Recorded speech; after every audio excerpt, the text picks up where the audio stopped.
Welcome back to the channel. Today we are diving into the world of mechanical design as I show you how to fold sheet metal in Fusion 360 using the powerful sheet metal environment. Whether you are designing enclosures, brackets, or custom housings, understanding the sheet metal tools is essential for creating parts that can actually be manufactured.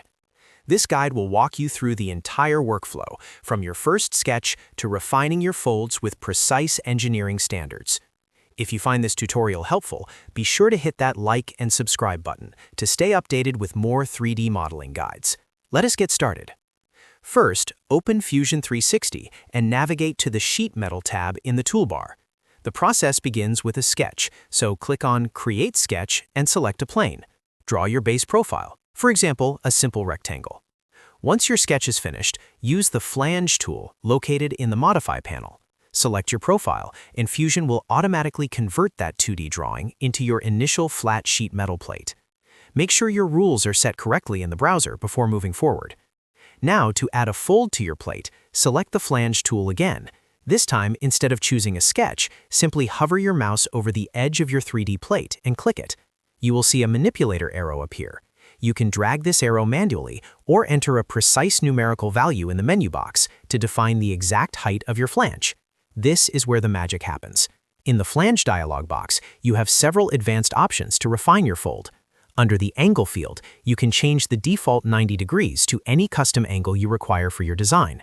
Take a look at the Height Datum setting. Here you can choose whether your height is measured from the inner face, the outer face, or tangent to the bend, which is crucial for maintaining tight tolerances in your assemblies.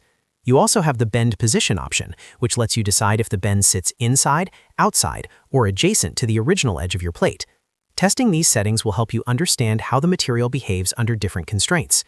This methodical approach is vital because when you eventually need to create a flat pattern for your laser cutter or CNC punch, having these folds correctly defined ensures that your part is fully manufacturable.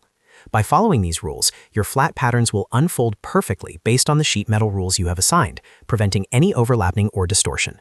Remember to check your thickness and K-factor values in the Sheet Metal Rules browser to ensure your virtual model matches your real-world material thickness. If you have any questions about these advanced settings, or if you ran into a specific error, drop a comment below and let me know. If this video helped you master sheet metal folds, do not forget to hit that like and subscribe button. Thanks for watching, and happy modeling.